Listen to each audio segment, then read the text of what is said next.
The International Code of Signals is a system of signals and codes used to facilitate communication between vessels and with coastal authorities. Annex 4 of the ICS deals with international distress signals.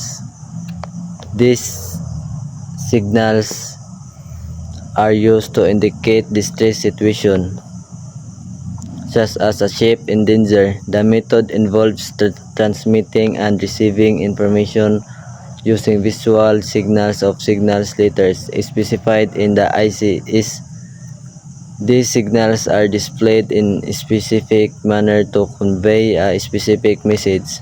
For example, a signal of three lights in the shape of a square, with the center light being brighter than the other two, indicates that a vessel is in distress and requires immediate assistance. The International Code of Signals is a system of signals and codes used to facilitate communication between vessels and with coastal authorities. Use of single-letter signals for distress situation. Visual signaling involves the use of flags, lights, or other visual device to convey predefined message in the context of maritime communication. These signals are often transmitted and received using a combination of flag, hosting signals, and sound signals.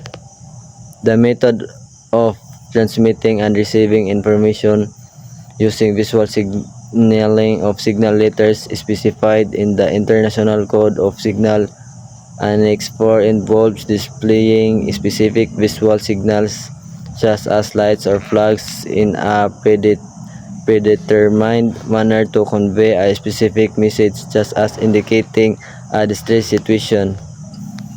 Using single letters from the International Code of Signals is a method used for ship-to-ship or ship-to-shore communication, especially when radio silence is needed or during distress situation. These signals are codified and standardized under the International Code of Signals Annex 4, particularly for use in emergency method of transmitting and receiving visual signal, single letters, signaling tools, signal flags, daytime visual signals, semaphore arm, flashing light using Morse code, hand signals, pyrotechnic signals, rockets or flares in some cases, other visual means such as a searchlight or boards. 2. Single letter signals Annex 4 distress focus. Certain single letter flags or light signals carry urgent meanings, especially in distress. These include November over Charlie. This is the international maritime distress signal. When flown together, it means I am distressed and required immediate assistance. Victor, visual Morse flashing light, I required assistance. X-ray, used to request to stop carrying out your intention. Whiskey, flag or light, I required medical assistance. 3. Transmission process. The sender wants the signal flags or use flashing light to transmit a single letter message. Each flag corresponds to a specific letter and meaning. When multiple flags are used, the combination gives a more detailed message.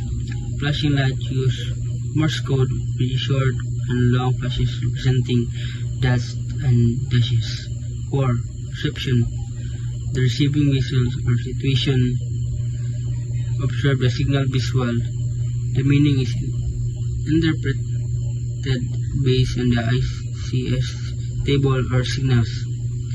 A response may be sent using the same visual method or via radio if allowed. Example of visual distress signal from Annex 4. A ship hoists the November over Charlie flag during day or uses a flashing white light repeatedly signal SOS at night. Nearby ship or shore station recognizing the signal must render assistance as a solace or safety of life at sea navigation. That's all. Thank you.